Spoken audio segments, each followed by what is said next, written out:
So Last of Us Season 2 is finally here. I watched the first episode last night. It came out in the US on the 13th, which meant it was in the UK on the 14th around 2 a.m, but I couldn't watch it right when it came out. I had to wait until the next day after work, which kind of sucked, but that's life, I guess. Yeah, I have my thoughts on it. Obviously, I really enjoyed it. How could I not? There was one or two things that I kind of didn't like and wish they hadn't done it that way, but I understand why. So the episode starts where it ended last season with Ellie and Joel, and Ellie is saying, basically, tell me everything you told me is true about the Fireflies, and he lies to her face. Then we go into the scene with Abby and the Fireflies. The show introduces us to them pretty much off the jump, really, and they're already establishing that Abby is after Joel. And the reason for that is that he has taken away someone she loved. I mean, I don't think they said exactly who he killed or who that is in relation to Abby, but you can tell she's devastated, and they're in this like makeshift, I don't know if it's a graveyard, there's crosses and stuff for fireflies that they've lost, but you could tell it's someone close to her, and she's after Joel, basically. She even describes him to a T. She knows his description. Because here's what we got. He's a smuggler. His name's Joel or Joe. There's some confusion about that. 50s, graying, beard, 6 foot tall, scar on his right temple. Oh yeah, they said he's handsome. I forgot. Yes, I'm a heartthrob. So the reasons for this change in the timeline basically is because if they'd followed the game exactly, then it'll be 2 years before we find out Abby's reasons for what's going to happen. And I think it may be to protect Caitlin Dever a little bit, because after what happened with the game and what happened with Laura Bailey, I don't think they want a repeat of that. So I think they're trying to get everyone on that empathy train very early and show, yeah, she's after Joel, but she has a reason. He's done something terrible.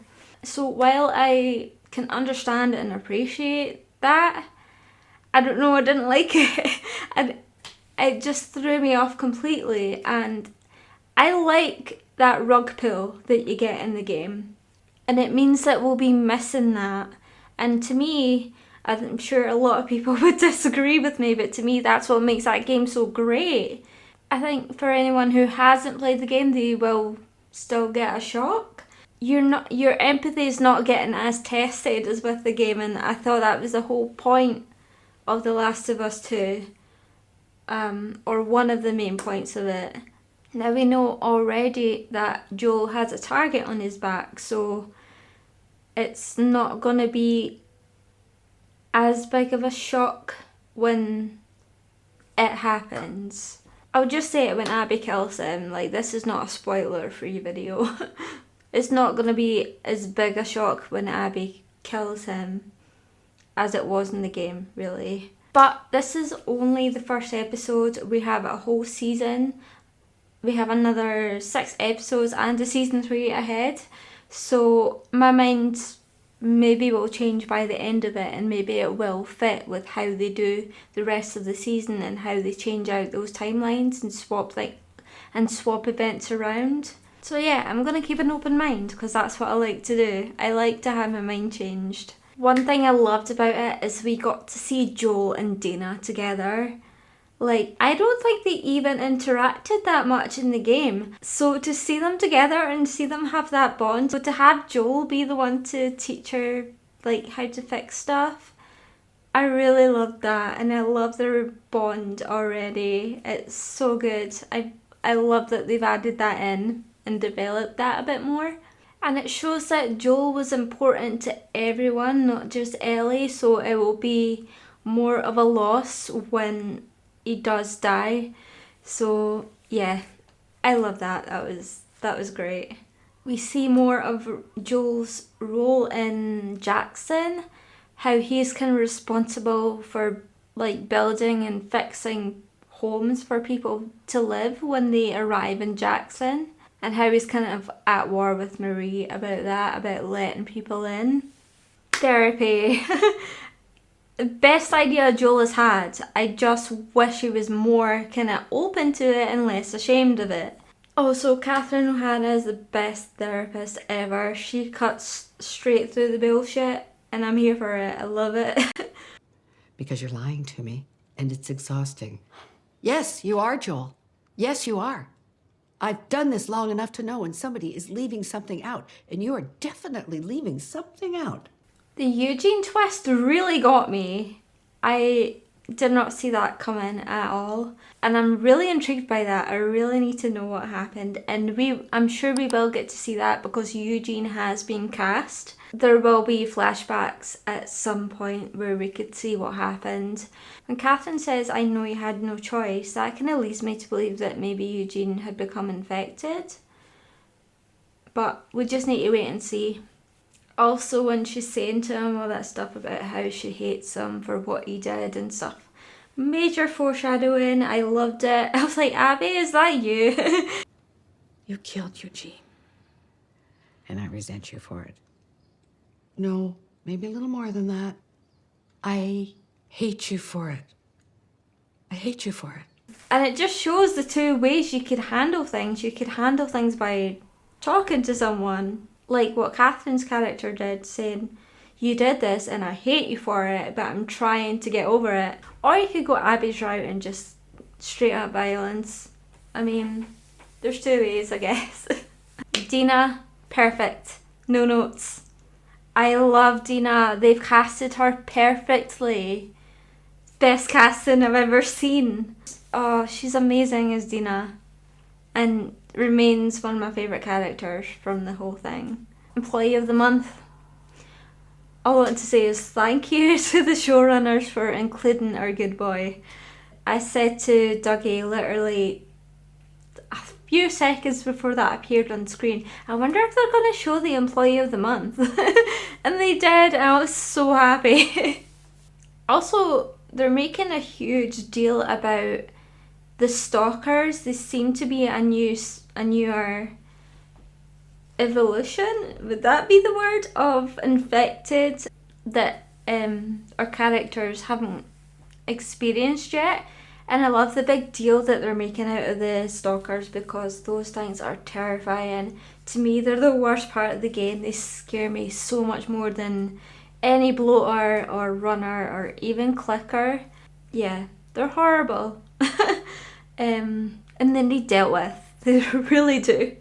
They are a problem. Patrol scene was great.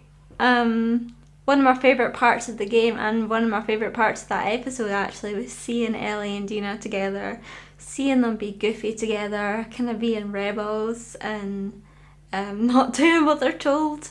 I can't wait to see them in Seattle together, exploring. I cannot wait for that. I feel so bad for Joel. He's trying so hard with her, and she just being so frosty towards him. I don't know how else to kind of explain it. Yeah, being so cold towards him, like, I understand why, and that will become clear later on. But man, he's trying so hard, and he just looks so sad. Also, going back to the therapy, seeing Joel cry hurt me so much. But yeah, he's trying so hard that you kind of want Ellie to give him something, like just give him a little smile or something, but I know she can't, she's not ready to do that, you know. I love the journal, and you could tell how much she likes, I don't know, she really likes Dina, and I love it so much. You know, I'm playing The Last of Us Part 2 again after this season. I'm gonna play 1 again first while the season is airing, and then dive right into Part 2 I cannot get enough. I'm still obsessed to this day, and that will never end. The barn scene was stunning, and I love when they do it frame for frame, basically. It was perfect. I loved it. Especially with the lights and Dina and Ellie dancing, and yeah. It just, it makes my heart so happy. But damn, Joel nearly killed that guy. Like, he knocked him straight to the ground. Like, is he okay? Not that I care because he was being horrible, but, you know. Yeah, he just took him out. And it broke my heart again when Ellie kind of shouted at him, and just seeing his face. That part was even more heartbreaking to me than in the game. Just seeing Pedro's little sad face. Why would you? Ellie, stop, please. I panicked for a second when we saw Joel on the porch and then Ellie was there. I thought they were going to do that scene right away, and I panicked because no, I'm not ready for that yet. Thankfully she just walked past, so I don't know how that scene's going to work out now. But just need to wait and see, I guess. I'm still so excited for it. It's one of the most powerful scenes ever. I love it. Then we see Abby. She's arrived. So I think it'll be next episode where things kick off. And I'm not ready for it. I am. I'm excited. I'm excited to see it. I'm not, but I am. I don't know if that makes me a bad person for wanting to see that. I don't, but I do. But I don't. I don't know. I'm conflicted, but yeah. Overall, great start. Like I said, I wish they didn't start off with giving so much about Abby, but I understand why. But I love the set, I love the scenery, I love the new characters, I love Jessie and Dina. I love that we got to see Shimmer. I love Shimmer, my favourite horse. I'm so happy. I've been waiting for this for so long. And I hope the rest of the season continues to do it justice. I don't know, because I know they are spreading it over 2 seasons, I guess, but season 2 will be shorter than season 1, but they have way more to fit in there, I feel. The Last of Us Part 2 is bigger, I think, than Part 1. But yeah, I'm excited to see what else they do with it. Let me know your thoughts. Let me know your thoughts, if you agree or disagree, what you liked or didn't like about this episode, and if you want to keep watching. Anyway, thank you for watching me if you did, and take care. Bye.